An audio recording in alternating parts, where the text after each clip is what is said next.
Hello everybody, I want to show you with this video how you can extend the time to the screen timeout at the Samsung Galaxy Tab S6 and Tab S6 Lite. Okay, for that we will need the settings for. So just scroll on here, then you will have here the symbol for the settings. So tap it, and then we need to point display,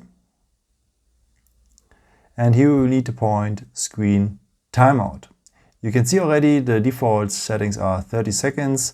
If it's too less, then I would recommend to you to take 1 minute or 2 minutes, because if you take more, it takes a lot of energy. So think about our environment. So let's take maybe 1 minute here, and that's it. Now the screen timeout is coming after 1 minute.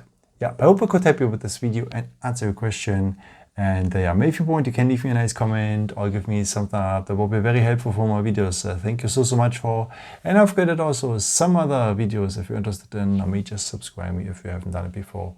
Thank you so much for your support, and yeah, maybe until next time. Ciao.